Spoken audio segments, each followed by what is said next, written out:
Hello everyone! For today's video, I'm going to share with you guys kung saan masarap kumain ng yang chow if you're craving for it.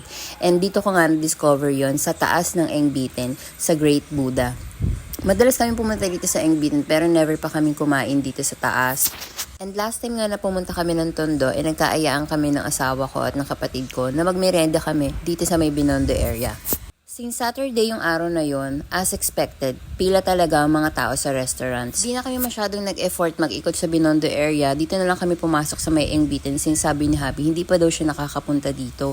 So pumasok kami and we noticed na walang masyadong pila dun sa taas. So sabi namin, bakit di namin try? Baka naman masarap talaga dito sa Great Buddha. So yun nga, nag-order kami ng drinks, siopaw, and yung favorite ko ng yang chow. Paglapag pa lang guys, talagang amoy na amoy ko na lumbalik ang memories ko nung nakatira pa kami sa Hong Kong. At next nga sinerve nila is itong pan-fried dumplings na perfect i-partner dong sa yang chow. Every time na kumakain kami sa Chinese restaurant, hindi talaga mawawala ang yang chow sa order ko. And itong Great Buddha, ang isa sa natikman kong masarap ang yang chow nila.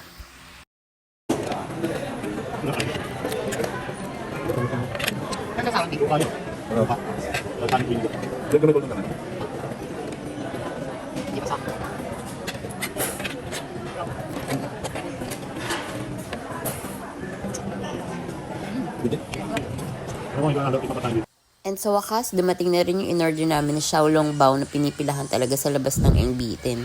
Umorder din pala kami ng siomai. And super sarap din siya actually. Siomai. Siomai lang.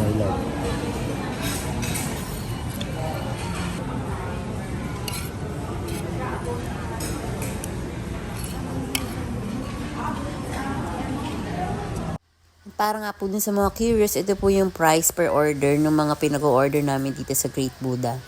So after nga namin kumain, dumiretso na nga kami sa baba at nagkikot-ikot na nga lang muna kami dun sa may Engbitin, yung mga bilihan ng hopya.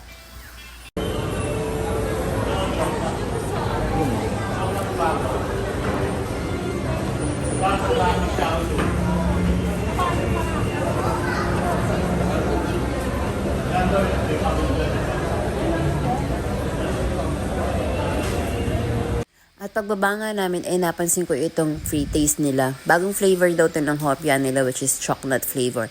Since fan tayo ng chocolate, hindi ko pinalampas to, tinikman ko and masarap naman siya in fairness. So ayan nga guys, tingnan nyo ang pila ng Xiaolong Bao sa labas. Blockbuster. So balik nga tayo dito sa loob ng Engbitin guys. Hindi lang hopya yung pwede nyo mabili dito. Meron din sila mga sweets and frozen products like siomai, siopaw, dumplings.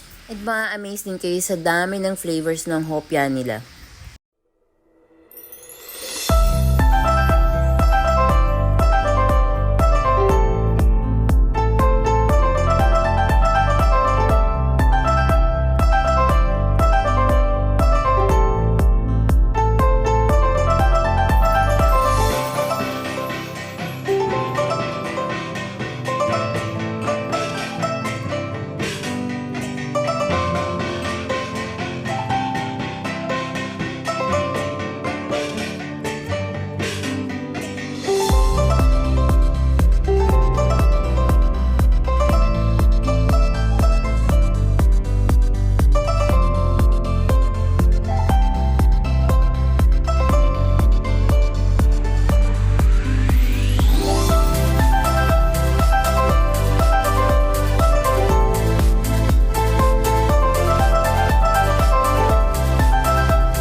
After nga namin maglibot sa loob, lumabas na nga kami and tingnan nyo guys kung gaano kahaba yung pila ng Xiaolong Bao dito sa Engbitin.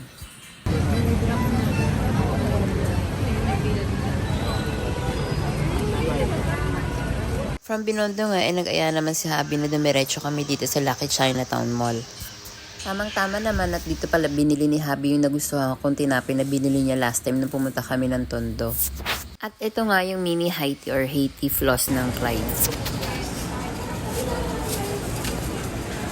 After nga namin sa Clyde, dumiretso naman kami dito sa Lord's Toast. Bumili kami ng egg tart.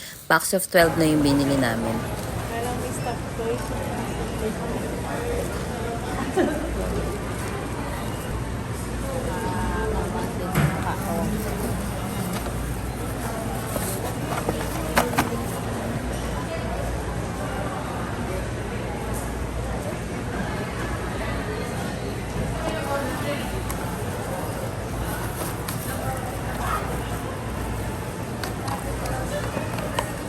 At sa pag-iikot nga namin dito sa mall, nakabili pa ng pang-PE itong isa. Charot lang. Bago nga kami umuwi, kumain muna kami dito sa Marugami Udon.